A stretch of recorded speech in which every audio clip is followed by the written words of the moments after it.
afternoon. This is the Academic Wellness Podcast. I will be your host, Hayden Anderson. I'm joined by LR's finest athletes, and I think Victor Powell's over there somewhere.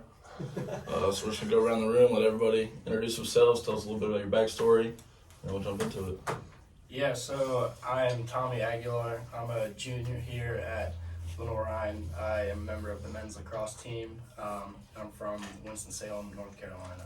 Victor Powell, junior here, defenseman on the men's lacrosse team from Huntingtown, Maryland. Cole Oskowski, second baseman on the baseball team. I'm a junior, and I'm from Buffalo, New York. Hogan Stallings, I'm a first baseman on the baseball team. I'm from Wake Forest, North Carolina, and I'm a junior. Sweet. All right, so we're going to jump into the sponsor here today. Our sponsor is going to be by Dripstick. Dripstick is the only eye black with precision application and multi-purpose functionality. Dripstick is the perfect for football, baseball, lacrosse, softball, cycling, swimming, musical ensembles, and even family dinners and date nights. Here are a few testimonials by Dripstick users from across the world. It is the best eye black in the world. Drip immediately increased by 10% or 10 times once I started wearing the eye black. Once I started wearing Dripstick, my drip went up. With the lights off in my eyes, I was finally able to get saucy on the field and put my ball in some nets. With that being said, let's jump into today's topic. Submitted by a lifetime subscriber, Rebecca Alt. The good topic we're talking about today is college recruitment and the athlete transfer portal. Yeah, so we're going to jump into the recruiting rules for coming out of high school and when coaches can really reach out.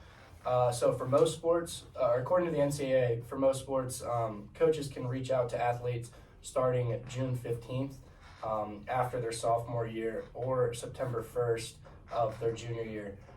Since we have two baseball players and two lacrosse players in the room, we're going to really touch on those. So for lacrosse, it is September 1st for your junior year. That's when coaches can really reach out to you.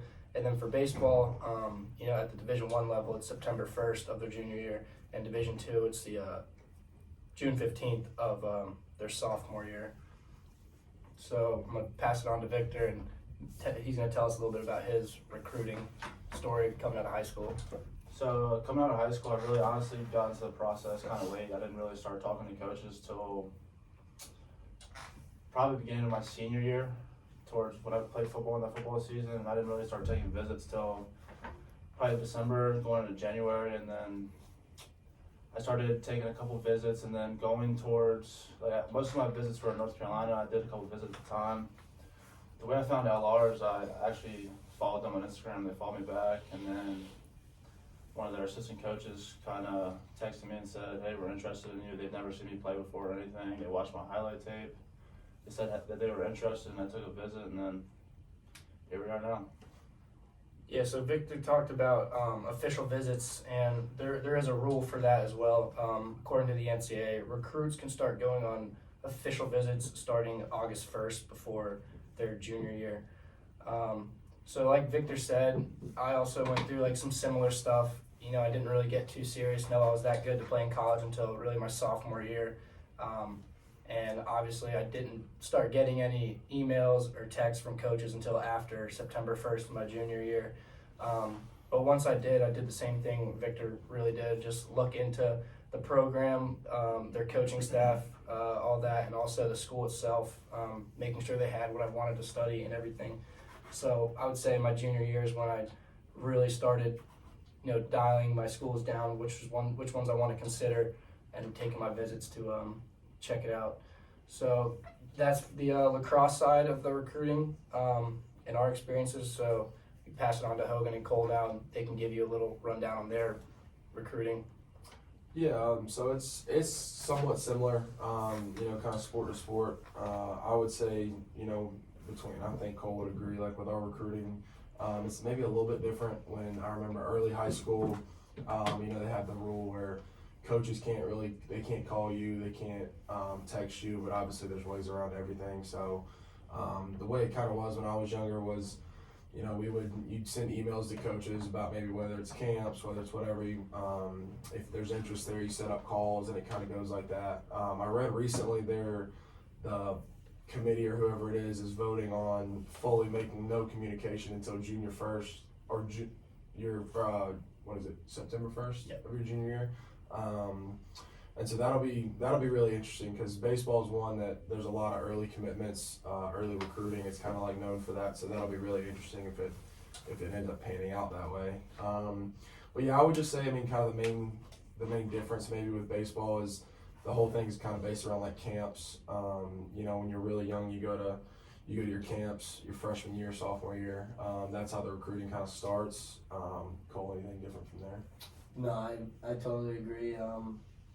I went to a bunch of camps when I was younger and showcases and played travel ball, and that's pretty much how my recruitment started. And got recruited by a few D3 schools back up in New York and a bunch of JUCOs, and decided to go JUCO. And when I did, that's when COVID and everything hit, so it was kind of tough during that. And the recruitment process when you're in JUCO is kind of different, just because you're kind of getting looked at first over high school recruits because you have that college experience. So that was kind of good for me, and grades and everything is important there too. So yeah, basically I would just get college coaches would call you or whatever, and you'd send emails out. And the way I got recruited here at LR was actually kind of different. Our coach put a YouTube video out of me on his YouTube channel, and the coaches here saw it and liked me, and they gave me a call, and pretty much everything else after that's history. Came on a visit here, loved it, and yeah, pretty much just committed here after that. So Yeah, so one thing I thought we could touch on a little more was Hogan and Cole were talking about camps and playing on club teams and stuff in lacrosse. That's like a must if you want to play college ball. You got to play on a summer club team that's going to take you to these tournaments that are going to get you exposure.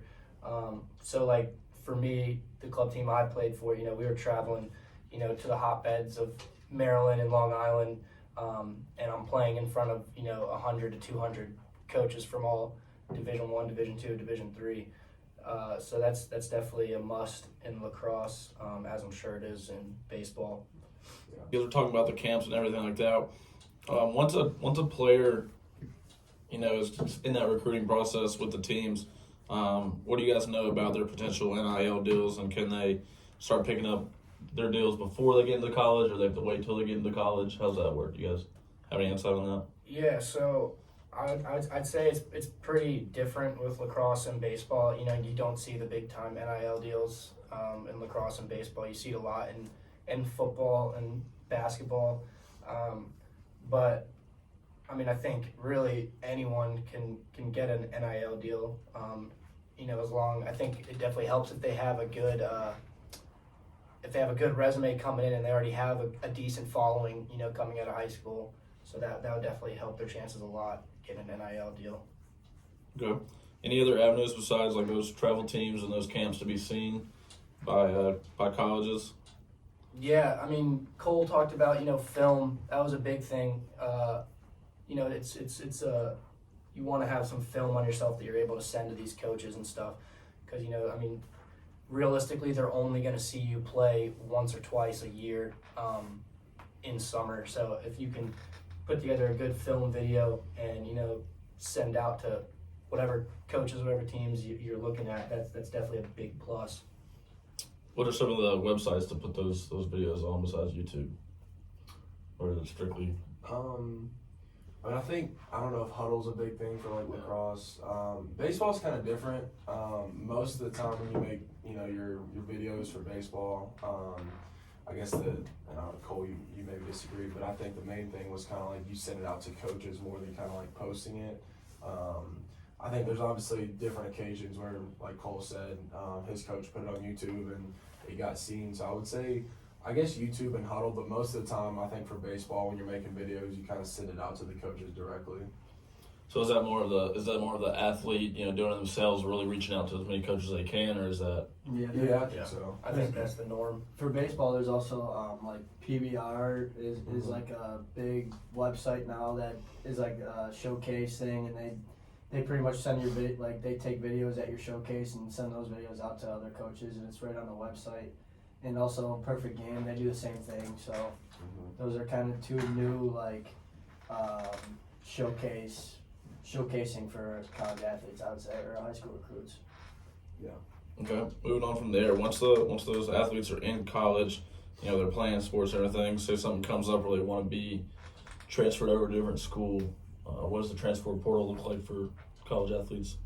Yeah, so I transferred out of high school. I went to Gardner-Webb University. I went there for a year. Some things just kind of really didn't work out. And so I entered the portal. It's kind of a weird process. When I left Gardner-Webb, I talked to the coach, and basically he has to send something to like admissions, just people in the school, and basically they can kind of get you put into the portal, like I guess for there's certain purposes they got to do that for to kind of get you out of that school and put into the portal, and that kind of makes you open to recruitment to other schools. So it doesn't take long. Basically, maybe 2 or 3 days later, I was in the portal, and the portal's kind of weird. I mean, especially now. I think last year there was over 3,200 kids in the portal at one time. I mean, that's kids from D1s, D2s, JUCOs aren't. The JUCO to a different school process isn't really in the portal as much, just because it's still another form of recruitment. But yeah, I mean, there's a lot of people in the portal. It worked out for me. Coach Skinecki here at LR, he had reached out to me before I committed to Gardner-Webb, so we had a little prior knowledge of each other. And when I left, I reached out to him, and we kind of got hooked up on. We talked on the phone a little bit, and then I came on a visit, and like Cole, loved it, and here I am. But yeah, the portal's it's a weird process, man. There's a lot of kids in it, and it's a lot different than kind of regular high school recruiting. Just because of the amount of kids it is and how hard it is to kind of get seen. But at that point, it kind of comes down to, you got to reach back out yourself. You got to kind of do the work again. But Yeah, I would say the transfer portal is getting even bigger now today too.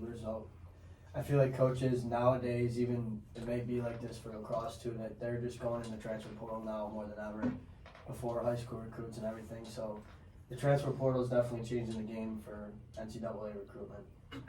Yeah, so like recruiting with the transfer portal, there are rules. You can't just one day, put your name in the transfer portal. There's timings, there's different windows where you can actually put yourself in there. So according to the NCSA, if you're a fall sport athlete, there's a 45-day transfer window, which begins with a given sports championship selection. So like in between bowl games or NCAA tournament, stuff like that. If you're a winter sport athlete, it's a 60-day transfer window, also given with a given sports championship selection. And then if you're a spring sport transfer, it is the same as the fall sports. Okay, I think another question. I know NIL is pretty new and everything is coming up.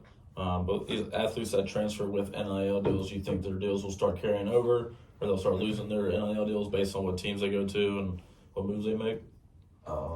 I think NIL deals have started to kind of be a bigger form of recruitment. I think you find, and this is kind of in every sport, you find guys that are transferring kind of the main reason for NIL deals. And this only kind of comes into play like your really big time athletes. But I think there's been multiple cases where guys are transferring for the NIL deals, whether it's the money or whatever the deal is. The whole carrying over, I'm not sure how that works. I would assume, I think it just kind of depends, whether on the company and on the player. But I do know that it's kind of become a new kind of recruitment, because schools have the ability to kind of get guys NIL deals, and so that's a new way. When guys come on visits, that's a new kind of perk to their recruitment. So it's getting bigger and bigger. It's still new though, so I don't know. It's kind of, we'll see what happens, but. Yeah, the only really way I could see an athlete who has a NIL deal, especially a big one, maybe losing it, is if they were transferring schools because of maybe some trouble they got into. So that's really the only way I think they would really take their NIL deal away, because if they already have a big NIL deal and they're transferring schools, I'm assuming they're going to transfer to another big time school that has a big time following. Yeah. Okay, let's talk about the school fan base here for a second. Do you guys think that losing a recruit that you guys possibly had, or losing a student due to the transfer has more effect on the fan base? Like, say, when Zion Williams, he was being recruited by North Carolina and all the other schools, but then chose Duke. You know, North Carolina was like, oh, you know, boycott that guy, whatever else. Now, say Kevin Love is leaving. Love is leaving North Carolina now to go to a different school. Which one has a bigger effect, losing a recruit or losing a student athlete due to a transfer? So, my opinion, I think it's losing, a transfer, because you got to watch him play, at your college, who you're a big fan of, and I think it would really suck to see him, after having a good year at your school and stuff, leaving and go to another one. All right, I think with that we've hit most of our topics for today. Any closing statements for you guys? No, No, I don't think so. Good. Thanks, We're all good. good. Thanks for All having us. right. Yeah, absolutely. Really great time here. Thank y'all for being here. Keep being great at what you guys do, and have a great afternoon. Thanks, man. Yeah, thank you. Everybody, good stick.